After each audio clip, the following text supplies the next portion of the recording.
All right, welcome to our session on managing common pool groundwater resources. First up, we're going to have Jeff from UC Davis with us some of his research on climate change adaptation. So, okay, thanks, Kelly. And there are only two of us presenting, so like we aren't just going to keep to the time mostly, but we won't rush through things. But yeah. My name is Jeff Hadacek, and I'm a job candidate at Davis. And this with Ellen Bruno, Nick Haggerty at Montana State, and Katrina Gesso, also at Davis. And so over the last 30 or 40 years in economic research, we have learned a lot about the impacts of climate change in agriculture through a variety of different methods and a variety of different settings. And one of the things that we know about this research is that the extent of these climate damages to agriculture depends critically on farmers' ability to adapt to climate change. And so based on the setting that the studies have been done in, there has been sort of mixed evidence of what adaptation strategies have been available and what adaptation strategies farmers take. And so in dryland agriculture east of the 100th meridian in the US, we've basically found limited evidence of adaptation to climate change. In California, where there is groundwater availability, there's sort of mixed evidence between fallowing land or switching to less water intensive crops. And one of the costs that's also important to account for in climate change adaptation is also on the extensive margin. So more generally, you can think of an extensive margin adaptation as like building an air conditioner or choosing whether or not to plant crops on a particular piece of ground in a given year. And in this context today, it's going to be the drilling of groundwater wells.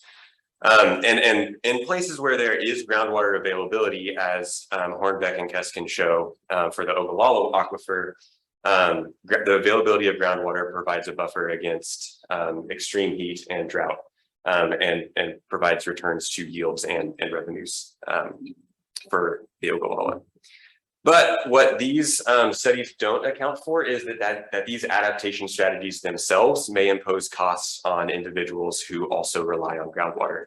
And this is particularly relevant for individuals in areas where there is agricultural activity very close to people living and relying on groundwater resources. And in this context today, we're going to be looking at California specifically. And in the California Central Valley, rural communities often rely on groundwater for their drinking water purposes, and these areas also often have high rates of poverty and food insecurity, and so they don't have the same availability to access safe and affordable drinking water as, say, someone who is living in Anaheim might. And since 2015, and since basically the Department of Water Resources in California have started tracking this, there have been over 4,500 self-reported well failures in California. And so today, what our paper does is through 3 steps, we basically quantify how heat and annual fluctuations in surface water availability impact 3 different outcomes. First is how do agricultural producers or farmers respond by drilling wells. This gives us an idea of the extensive margin adaptation of groundwater reliance in California. Second, what is the gross effect of groundwater depletion and groundwater availability of heat and surface water restrictions in these years? And so this captures both the intensive margin of pumping more water and the extensive margin of more wells pumping basically the same amount of water. And also limited recharge that happens from less surface water being applied. And then lastly, the third step of this is what is the environmental externality? What is the extent of the environmental externality for households who also rely on this groundwater and measured through well failures? And this is the empirical setting is from 1993 to 2020. And basically, at a high level of the finding is that we find evidence of all three of these things, that farmers adapt, that groundwater is depleted, and more wells fail in response to heat and surface water scarcity. And so California in agriculture in California is a $50 billion industry. It is the nation's sole provider of some fruits and nuts like almonds, table grapes, pistachios, and some other fruits and vegetables. And agriculture uses over 80% of the water in California. So despite all of the things that you see about limiting your water use and watering your lawns or taking shorter showers, a majority of that water is being devoted to agriculture. And most of this agriculture happens in the San Joaquin Valley or in the Central Valley of California. And these counties contain some of the counties with the 6 highest poverty rates in the state and the nation, and groundwater provides drinking water source for over 90% of these residents. And I'll tell you all that what I tell my family every time that they call: no, it hasn't rained in California recently, and it hasn't since basically January. And so every year, basically, the drought manifests through surface water availability from the precipitation that happens during like 3 months of the year, from basically November to February. And that surface water, that precipitation that happens is stored in dams and reservoirs, and that is made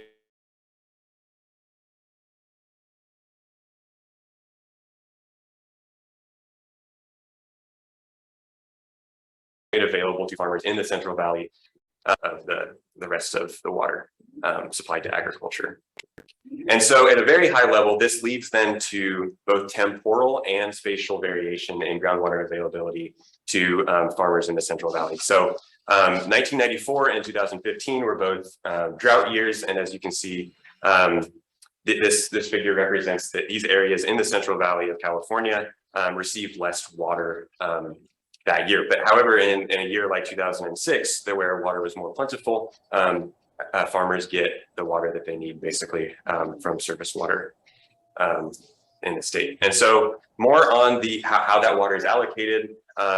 It's allocated through basically a complex scheme of both federal and state level projects that make surface water available and decide which irrigation districts get how much water based on a queuing system of water rights that have been historical for close to 100 years in California. And then secondly, these allocation percentages that are determined every year based on how much water is available in dams and reservoirs, how much snowmelt might still creep into those reservoirs throughout the year. And so altogether, that amounts to a total amount of annual allocation that you might be given based on the sum of those two. And then during the growing season themselves, so I should say that allocation percentages are determined and announced basically at the beginning of the year before the growing season begins. So farmers have a good idea of what those percentages would be by the time that the growing season comes. But then once the growing season begins, those deliveries, so the actual supply of water that's given to farmers, can deviate in several ways, whether an irrigation district decides to purchase more water, to transfer water from other irrigation districts. And so there's some endogeneity in that final supply of water. And so our empirical method will be to use allocations as the exogenous instrument to instrument endogenous deliveries. And so at a very high level, what we can see is that on years where there is more surface water curtailment, which is represented by the red line, the red dashed line here, farmers in California tend to drill more wells. And that's particularly evident in like 1990, 1991, and then recently in 2015 through 2017. And so for the data for this project, we'll combine sort of several data sets to help us answer these three questions.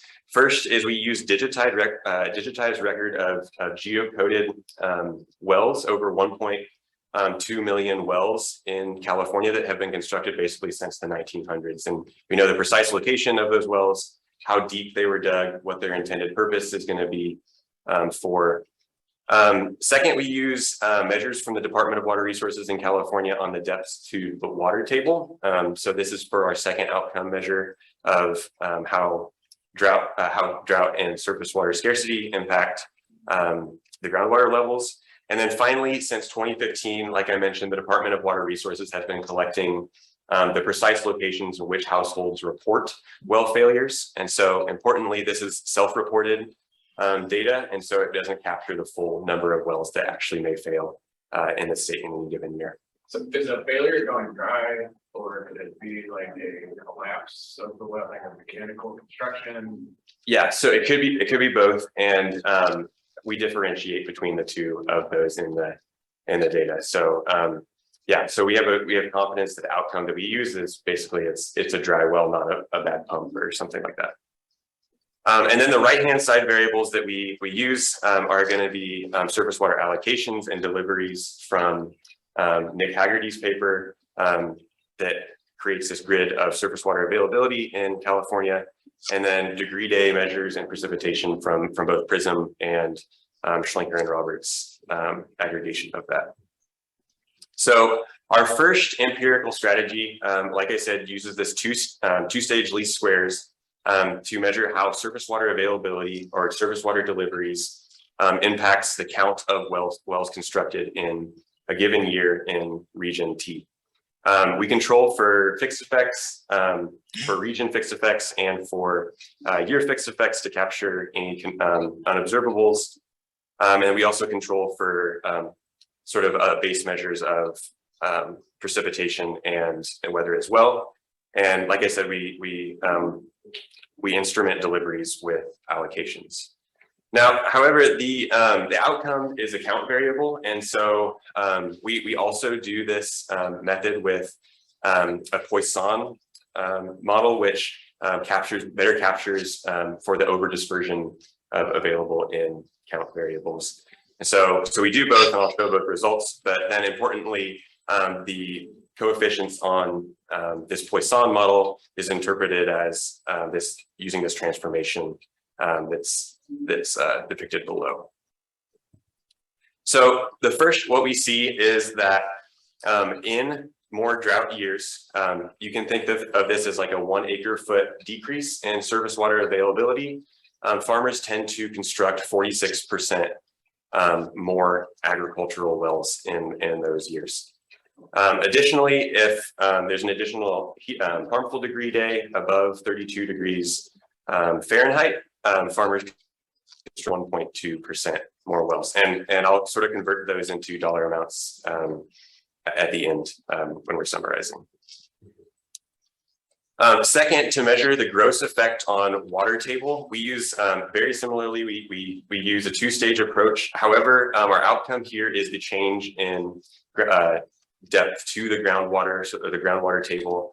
So what the variation is in depth to the water table is the year-to-year shocks that's observed, and the fixed effect for the well fixed effects controls for any secular trends that might exist for any given well that we are observing. And the results that we find here is that again for an acre-foot decrease in surface water availability, the depth to the groundwater table increases by 3.7 feet. So it's getting deeper, the water is getting deeper in those years. And similarly, for an additional harmful degree day, we see a 0.03 foot decrease in the groundwater table. So that is an externality in itself, is depleting groundwater means that there's less groundwater available for the future, less groundwater available for neighbors.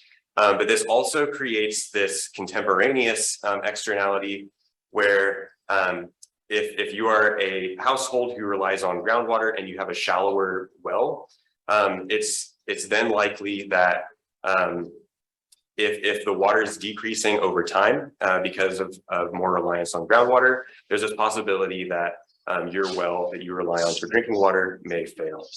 And this is particularly relevant in the context of drinking water, and it comes into play where rural communities and agriculture both rely on groundwater heavily, because agriculture tends to have the capital. Farmers tend to have the capital to construct deeper and wells that are more capable of pumping higher amounts of water. Whereas households, this is a pretty extensive cost for the households to invest, say, $10,000 into building a new well.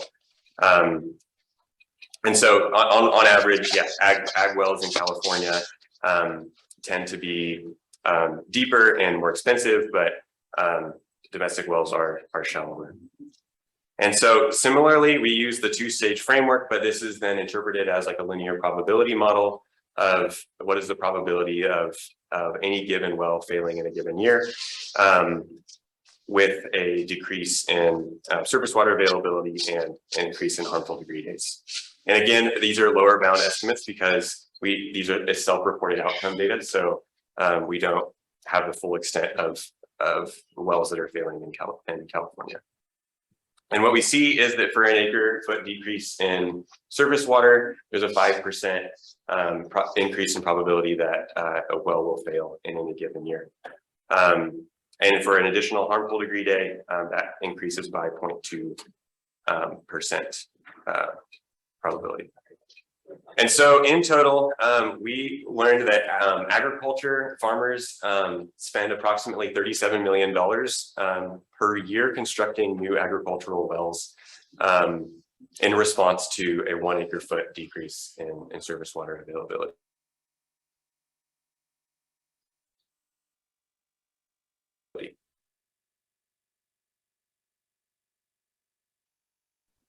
This is an agriculture change damage to agriculture. And secondly, we also know that these short-run weather shocks burden groundwater availability, which creates future externality for groundwater users and for people who rely on groundwater today. And this landscape in California is changing a little bit due to the Sustainable Groundwater Management Act, where groundwater has traditionally been unregulated, but it's just now the Sustainable Groundwater Management Act is just now coming into effect in California. So this still sort of yet to be seen of exactly if this solves the problem or if this is a step in the right direction. But yeah, that climate is changing a little bit here in California. And then lastly, we show that this mitigating behavior, this adaptive behavior by farmers to surface water scarcity and drought to climate change is also causing environmental externalities for people who rely on groundwater. And it's often people who are low income and don't have the same access to groundwater as, say, folks in cities might. So thank you, and welcome any questions. Yeah. Yeah. Actually, I think I'm going to provide some comments for several minutes, and then we'll have a few-minute period to ask some questions. If you don't mind. I ask everyone on Zoom if you could mute your mics, that would be helpful. So before I say anything else, I just want to acknowledge and say that I really appreciate what this work has potential to bring to the table when it comes to the environmental justice literature. I think the groundwater access literature, specifically adapting to climate change, seems to be a real gap. And I think it's really awesome that you're addressing that. Note I made while you were presenting, I appreciated how you kind of walked us through, especially with the San Joaquin Valley as an example for that link between groundwater and for agricultural and consumptive uses. I thought that really helped contextualize that link. Let's see here. I also thought your strategy of using the county by DAU as your unit of observation was really simple but unique. I don't know if I've really seen that for those types of non-overlapping geography, if you will. So you mentioned at one point that you combine the SWRCB and the DWR periodic groundwater level data, and then you select one annual measurement for each one. I think maybe giving a little bit more context as to why the decisions were made would be helpful. Another thing that I thought would be interesting would be to test your results also with a measure like extreme PDSI or something like that. It's possible that PDSI could also be extremely indicative of the changing climate in California. And it's possible that your results actually could be underselling what PDSI might explain more of, if it's not just that temperatures are getting really hot, but they also are getting hotter and drier. And I think the other comment I had would be, it would be helpful to provide a little bit more background as to why the surface allocations meet some of our base assumptions for an instrument. But overall, I thought it was really awesome. That was really important work to bring to the EJ literature. So, y'all have some questions for Jeff? Yeah, how do you deal with the endogeneity of the decision on timing? Say this year is a fairly bright season. I would like to construct a new well, but maybe I plan to do it. So there is an expectation which is involved, and I mean there is a dynamic plan. This is what I mean. So how do you deal with that in your estimation? And a second question is that if this is many new wells are constructed this year, this will have an impact on the availability of water next year and so on and so forth. How do you deal with that with the history of well construction?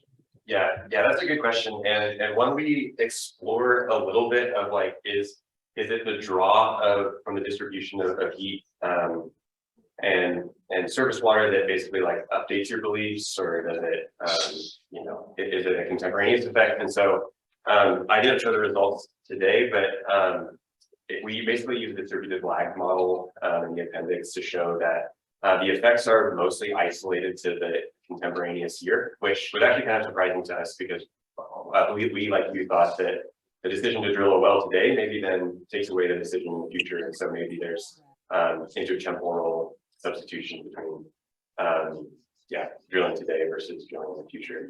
But like I said, we don't find really much evidence of that.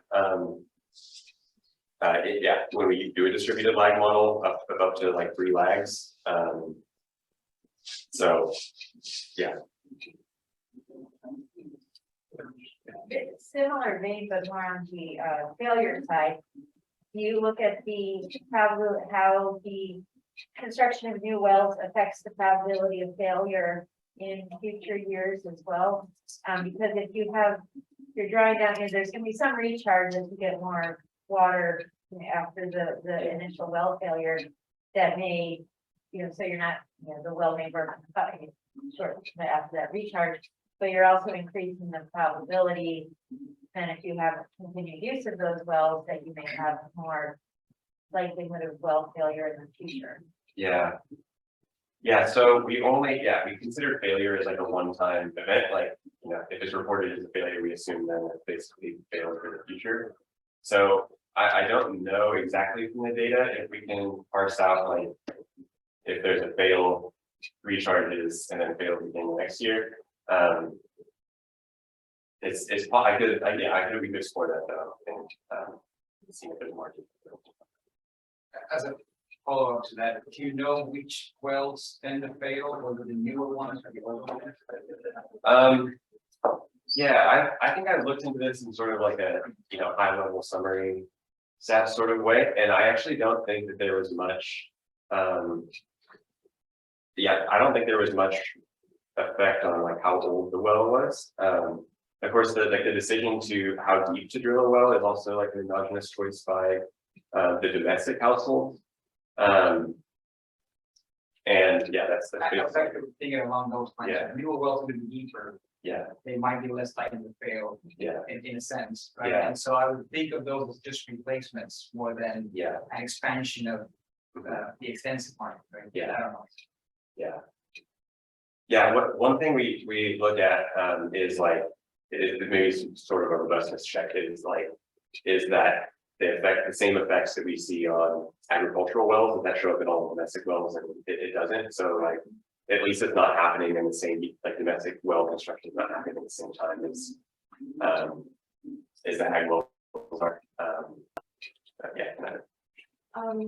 I also have questions about the dynamics of the aquifer regeneration, but a lot of people have asked that. So I want to ask about, so you have a spatial data about where the wells are being made.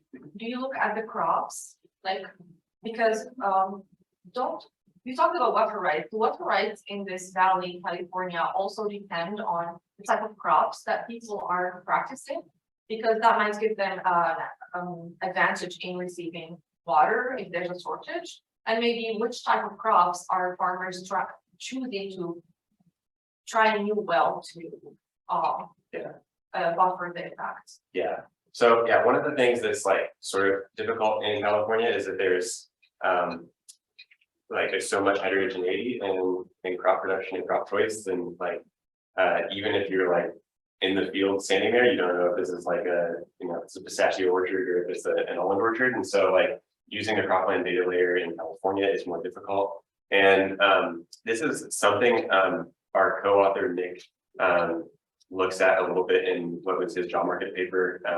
And so it's like, is it switching to high value crops or high water crops? What effect does that have? So yeah, we don't look at that necessarily here. We just consider that all crop acres need water. Do you also have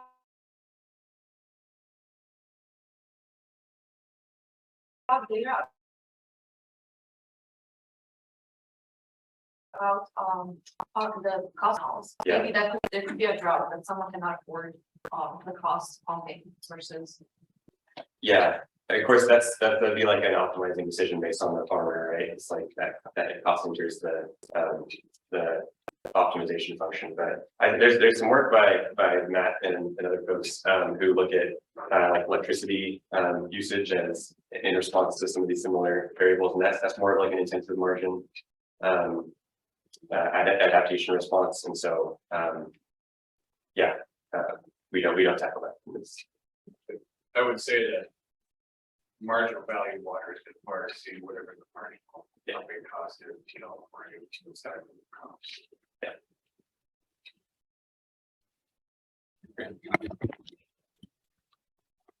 Right.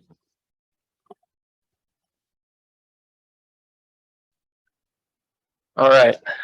So my name is Cal. I'm a PhD candidate at Colorado State University. And today I'm going to be presenting some research as joint with Professors Chris Gomans and Dale Manning, also of Colorado State, as well as Matt Sloggy from the U.S. Forest Service. And today we're going to talk a little bit about the interactions between groundwater management policies and risk management.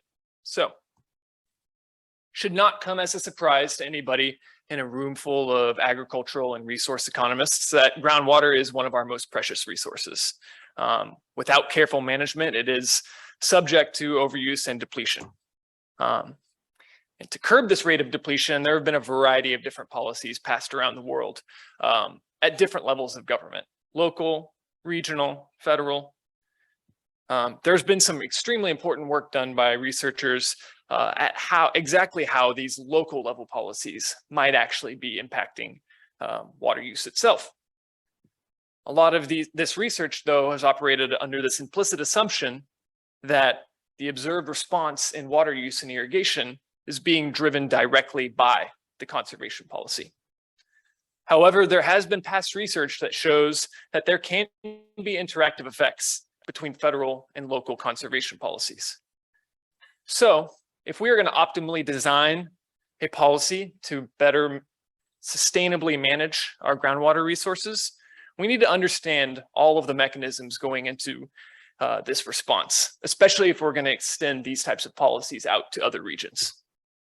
So as I said, traditionally, we've assumed that a water policy is enacted, leading to a direct change in agricultural water use. However, theoretically, we could be seeing a water policy being implemented and have an interaction with a federal policy, in turn, impacting water use. So I'm going to walk through this mechanism a little bit more in a second, but theoretically, if a groundwater management policy is implemented, which raises the relative risk of production, then that could be reflected in increased crop insurance rates. And that in turn could be affecting water use. So our research questions today are, what are the direct and indirect effects of groundwater management policies in the Ogallala Aquifer region? So that direct being changes in what I choose to plant, how much I choose to plant of it, and how much I choose to water it.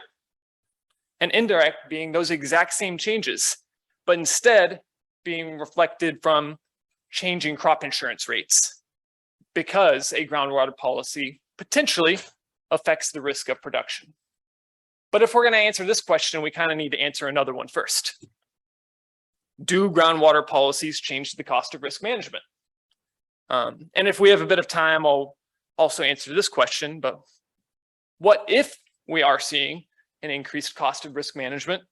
What is the incidence of that changing cost? Is the federal government bearing it, or are agricultural producers bearing that increased cost of risk management? Brief literature review. There's been previous research as to how groundwater quantity restriction policies impact land values, where we've seen evidence that there is a negative effect on irrigated land values, but a null impact on dry land. Very important work by Drysdale and Hendricks has found that the enactment of an allocation scheme, a type of groundwater quantity restriction in Kansas, led to a 26% decline in groundwater consumption. But there's also been a link established between crop insurance and irrigation due to their respective capacities to help manage risk. Crop insurance being your more traditional form of insurance, but irrigation and groundwater stocks have been seen in the past as a type of self-insurance, able to help me produce my consistent yields, even in the years where I might get a bad weather draw, sorry. We've also seen evidence that insurance participation will shift production into more water intensive crops and onto marginal lands, and that we've seen producers underwater their crops in expectation of indemnity payments or insurance payouts. So again, as I stated earlier, we hypothesize that a water policy or a groundwater quantity restriction is enacted, and that no doubt is going to directly impact water use. If I am restricted to only access X volume of water in a given year or given 3-year period, that's no doubt going to directly impact how much water I use. But theoretically, also, a groundwater policy could be enacted, which affects a federal program, such as a subsidy or a crop insurance rates, and then that in turn could be affecting water use. So if a policy is enacted which restricts my access to groundwater, that could raise the risk of my production.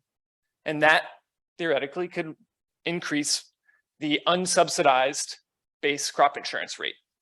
And that increase in the crop insurance rate could be reflected in water use.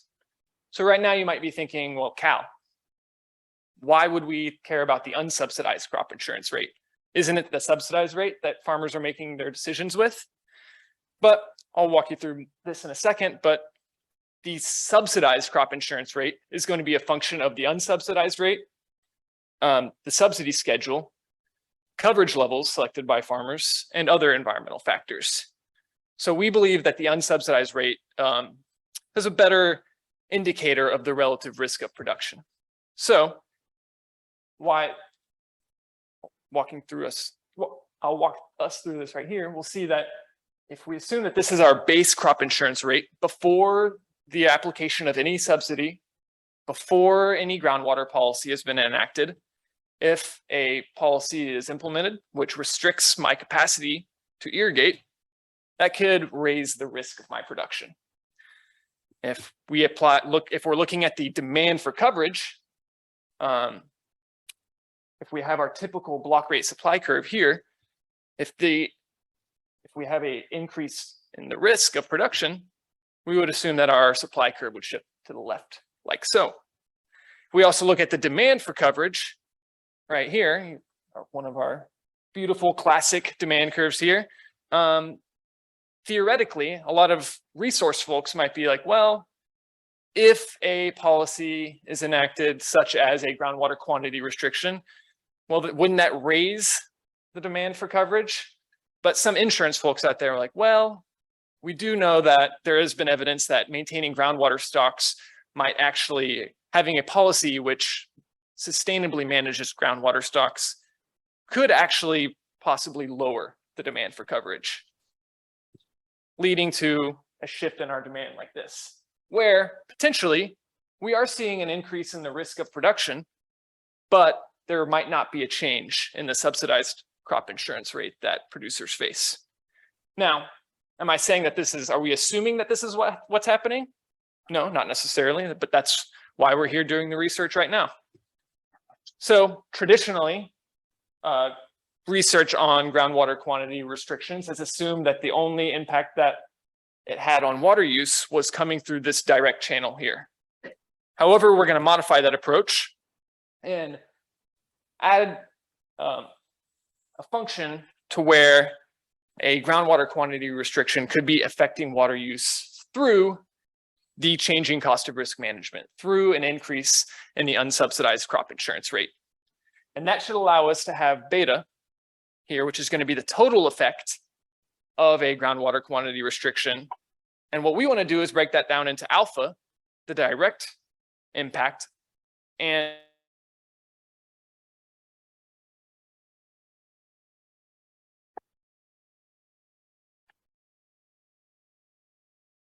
gamma times delta, which would be so literature, and then do a little bit of estimating on our own. So beta is going to come from Drysdale and Hendricks, where they found that there was a 26% decline in irrigation following the implementation of a groundwater quantity restriction in Kansas. Gamma is going to come from some of the work of my co-author to find 1% increase in the irrigated crop insurance price is going to correspond to a 57% decline in irrigation. And we're going to estimate delta ourselves, where we estimate the impact of a groundwater quantity restriction. Also, you'll hear it referred to as an allocation scheme quite frequently, on the base unsubsidized crop insurance rate. So to do so, we're going to rely on. I guess I'm a little bit confused about that. Right, so what important is the change in water use relative to the mandated conservation. Right, so that was in response to the GMP mandating certain production over a period of time. Correct. I guess I'm just kind of that. So that 0.26 is going to correspond to, they found a 26% decline following in their specification. So that should. That's going to be sensitive to your conservation policy. This number means nothing without taking into account what the policy. We'll talk about that too. But yes, that's future extensions of this research will be looking at the specifics of the allocation schemes and looking at the specifics of the groundwater policies that are in place. Yeah, correct. So to do so, we're going to rely upon a natural experiment where there have been a lot of different local groundwater policies being implemented on the Ogallala Aquifer. These include groundwater quantity restrictions, which we are going to focus on in our research for 3 reasons. We're building upon Drysdale and Hendricks, this is the type of policy that they focused upon. Secondly, we do believe that this provides the most binding impact on producers' capacity to access groundwater. And third, this seems to be a very popular policy, anecdotally, and that is being expanded to other regions. So it is an important policy to really understand the full mechanisms behind its functionality. Other types of policies have been restrictions on drilling new wells or expanding the number of acres that are irrigated. There's also been tradable groundwater permits used by some of these resource districts. So we construct a yearly panel data set of all counties situated above the Ogallala Aquifer. And in this data, we include the share of a county, which is covered by a groundwater policy. I'll explain shortly why we use a share. and also a variety of production and insurance decisions coming from the USDA, as well as unsubsidized crop insurance rates coming from RMA, and information on weather and groundwater conditions at the county level. So why did I say the share of a county? Well, if we look at a map of the resource districts in Kansas and Nebraska, and we overlay that with a map of the counties, what we'll see is they are not entirely congruent. So we are able to see what share is covered by a groundwater quantity restriction. As you can see, we have some decent geographic heterogeneity, but also we have some good temporal heterogeneity too, where these policies have been passed progressively over time, not all at once or all in one given year. So again, remembering that what we're trying to do is parameterize delta here, the effect of a groundwater quantity restriction on the unsubsidized crop insurance rate. We're going to rely on this simple difference in difference econometric specification, where our outcome variable at first is going to be the unsubsidized crop insurance rate. Our explanatory variable, again, is going to be the share of a county covered by a groundwater restriction. We're going to include a vector of control, which is for other groundwater policies, weather conditions, and groundwater depths. If we are going to estimate separate models with and without groundwater depths for any concerns you might have due to endogeneity. We're also going to include a county fixed effect to account for any time invariant heterogeneity at the county level. And we're going to include gamma ST too, which is going to be our state year fixed effect, which might account for a policy shock felt across an entire state in our sample. So diving right into our results, what we see is that there is a statistically significant and robust impact on the mean unsubsidized rate parameter based on the counties which have implemented one of these allocation scheme or groundwater quantity restrictions. Another interpretation of this, if you will, since we are looking at our explanatory variable which is a share, the greater share of a county which is covered by an allocation scheme leads to a greater unsubsidized crop insurance rate. This represents if a county were to go from not covered by any sort of groundwater restriction to being completely covered by a groundwater restriction, this represents kind of a 30 to 35% increase above the mean insurance rate. So that gives us the third parameter we needed. We have our total effect. We have the impact of increased crop insurance rates on irrigation. And now we have delta, which is going to give us our measure of how an allocation scheme impacts those unsubsidized crop insurance rates. So now we just need to determine alpha, which is going to be the direct effect. So looking here, we are able to break this down and find that roughly 40% of this impact could be driven by the indirect effect coming through this crop insurance channel. That means that in the counties which have implemented an allocation scheme or a policy, 10% of the decline in irrigation, or 10 percentage points of the decline in irrigation are going to be coming from the changing cost of risk management. These are bootstrap standard errors. And I think an important thing to note as I look at this table, that effect might seem fairly large. And I'm not stating that we are 100% confident that indirect effect is going to be 40%. But what I do think that this asserts is that it does occupy a non-trivial channel of the impacts of this type of policy. Now, looking at our coverage level to see impacts on the county level average coverage taken out, we do see that there is a decline in the coverage in the counties which have implemented these groundwater quantity restrictions. Looking at the subsidized rate parameter, we see no impact.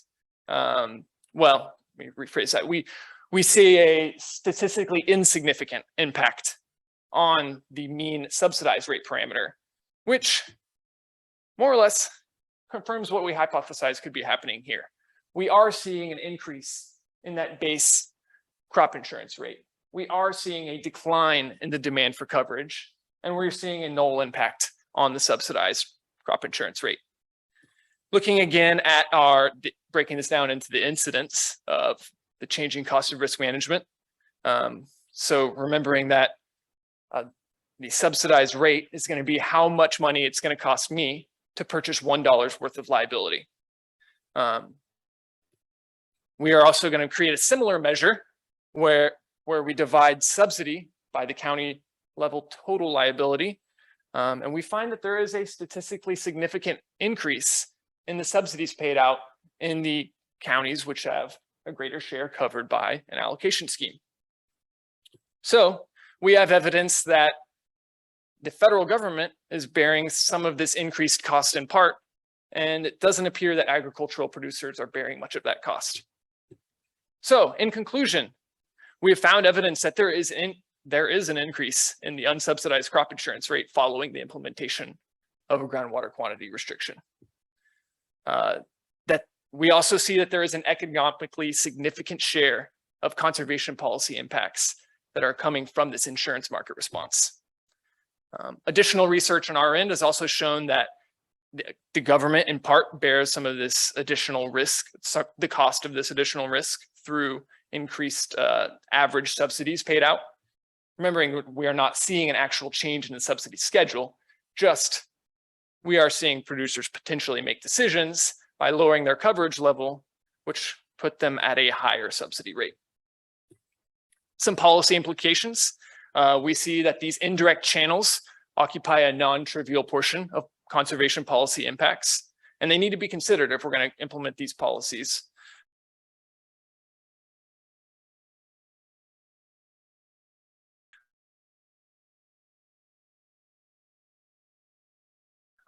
Across can aid in the benefits of conservation policy versus future work on our end is going to need to test additional mechanisms behind this insurance market response and determine if there's heterogeneity based on the specifics of the allocation scheme, based on the specifics of how much water can actually be withdrawn in a given year, or how many years the groundwater allocation is active for. So that's all I have for you today. I think we'll have some comments and then the floor will be open to some questions. Yes. So yeah, I want to thank Cal and his team for this paper and presenting. I think some really interesting things about this paper is that, like, I'm not an insurance economist, and so I know pretty little about this literature, but they explain very clearly the question and sort of like the intuition behind why there's both direct and indirect channels that come into play here. So very clearly stated the question and studies it in a context that is both important and yeah, has wide implications. So I think so. My suggestions or things to think about for the future are primarily empirical. Is that I think this paper is one that falls sort of into the bin of papers that it's a staggered difference in difference, where there's potential heterogeneity across time, which you know, a broad literature has shown that there could be substantial bias with those estimates. But I think that like it's also pretty easy to go out and implement an adjusted estimator. I think like Brantley Callaway and Pedro Santa Anna's estimator is nice for your setting, because there's like 3 or 4 distinct groups that treatment timing falls into, and so you can you know, see if your results are robust to that. I think the second thing I'd say is that you sort of classify pumping restrictions as one big broad category, but right, for each of those districts that might mean, you know, 1 acre foot. I think you gave some examples in the paper that it's like it was 0.5 acre feet or something like that in one instance, but then you know, maybe that margin is different for other districts. And so instead of using just like a you know, a discrete treatment timing is turning on or turning off, you can sort of use how much the margin is, and use that as a point of variation as well in your estimates. And then last thing, this is small. I don't know that it will impact your results at all, but you use % of county covered by, say, a scheme, but it really isn't the margin the agent that's choosing the decision to pump or not, or to insure or not, is actually at the crop acre level, right? So I'm wondering if there's a way that you can, instead of doing percent of county, you can do percent of the county's crop acres that are covered by some scheme. It's possible that like the irrigation districts are created in such a way that, you know, actually 100% of the county's crop acres fall into a scheme, and there's maybe no agriculture or whatever in the, I don't know if that's the case, but it was something that I was thinking about. So yeah, thank you, and appreciated the research. I just would say we did use one of the staggered differences, and we did for the most part corroborate our findings. But thanks appreciate your comments. I have a question how you, so our main rates are kind of okay.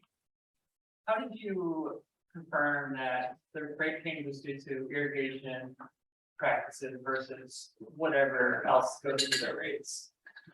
Because that's like a fundamental assumption that the change in rates is responsible due to your change in irrigation practice. Yeah, so we I think that's something we try and be somewhat agnostic about, and there could be other factors that are changing at the same time. I think that's why we don't make necessarily any causal claims with our empirical strategy, but yeah, that is definitely, thanks. That's a good question and something that we definitely consider. Yeah. So, you didn't go into maybe different, RMA has different rates for irrigated versus non-irrigated coverage, and if the alternative to irrigation is to go to dryland, then you pay a higher rate for insurance. So did you consider looking at the differential between irrigated and dryland rates as opposed to, and I guess which do you use, and did you consider looking at that differential instead of? I hadn't thought to use the differential. We did look at irrigated and dryland separately, but I hadn't thought to use the differential. We did see a null effect on the dryland rates. But that's a great idea to look at the difference between the irrigated and dryland as our outcome variable instead. Yeah, thank you. I was wondering if there was a freshwater restriction in the same area, like farmers might switch from freshwater. I'm wondering if that was something relevant. Like a surface water allocation. We did not look at that. That's a good thought. Thank you. Oh.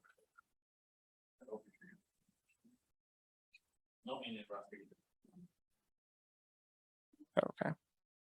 Point up on Jeff's point, it would have been interesting to see where your policy variation is coming from. So like the Brisdale and Hendricks papers and Sheridan and is pretty small. Mm-hmm. So just where that policy variation is coming from, the type of policy, the control rules that they're putting in place, and how that fits into your empirical strategy. That would have been, I would like to see that. Yeah, thank you.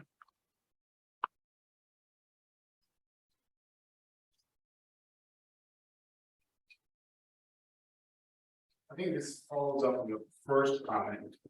If you go back to your conceptual model, it's maybe slide 6, where there's a diagram. Yeah, that one. So the delta, right, the one that goes from ground border restriction to crop insurance, it seems to imply a direct effect. And what I couldn't wrap my head around, maybe I should need to pay for that, but for now, I can't understand what's the direct effect, because if there's a groundwater restriction or any kind of policy restriction, it will affect water use to begin with, and that will then affect the crop insurance. Right, so the effect from groundwater restriction to crop insurance comes through water use, in my mind, not direct. And if that's the case, then I wonder if the total effect that you're calculating actually double counts some of the same factors. I see. You know, if I'm wrong with that, then I think there should be a stronger motivation for what is the effect of groundwater restriction on crop insurance other than through water, which I could have kind of thought about. I can come up with a kind of mechanism that a pathway, some sort of that doesn't go through water use, but directly from the restriction to crop insurance. So I think our thought behind that is that maintaining a rich groundwater stock serves as, like, it is, I guess, a way that groundwater is used, but maintaining a rich supply of groundwater can serve as a form of self-insurance in and of itself. Having access to that groundwater in the event that I get a bad weather draw in this year and would like to draw upon my groundwater stocks, that can serve as almost I shouldn't say substitute or complement, but would have a relationship with crop insurance in that sense, maybe outside of the actual water use itself, but having that groundwater capacity to help manage risk. Quick question, you mentioning how producers shifted from using kind of less water intensive crops, but more water intensive for the fall. Do you have an example maybe kind of which they switched, like start with switch to? Yeah, actually, we did see that. Did I include that? I don't have that table in here anymore. We did look at one point in time, we looked at what share of a county was devoted to each individual crop to a certain extent. I think it was of the top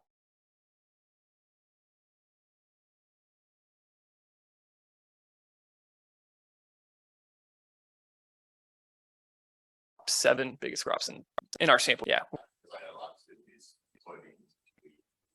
Right. Good question. All right. Any other questions? I guess one question, they didn't directly address, it wasn't part of the objective of the papers, but I was thinking, actually want to ask if you have any thoughts on how, to what extent water markets could mitigate some of the policy impacts you both are looking at? Yeah, I mean, yeah, I believe it would certainly impact. Going to your question, if we had water markets, then that could affect the capacity to self-insure and might make the products or these groundwater stocks versus crop insurance. It might kind of mute that link, I think. But I haven't done a whole lot of research into water markets myself, so I can't fully answer that question. Yeah, and from my perspective, and probably the people in this room know more than I do, but that's one of the schemes that's implemented in Sigma in some cases, but like so yeah, that would, to the extent that it internalizes groundwater use, and but yeah, I think that it's still sort of to be seen whether that, like Sigma, the implementation of Sigma actually does that, and it's heterogeneous, like how these schemes are implemented, right? It's there's boards that decide how and what the regulation is, and it's not always water markets, it's not always moratoriums, it's not always an allocation scheme. So yeah, I think that's the direction for more work, and yeah. Good question. Okay, if we don't have any other questions, and we only had 2 presenters in this session, so yeah, thank you all for coming, and I appreciate your comments.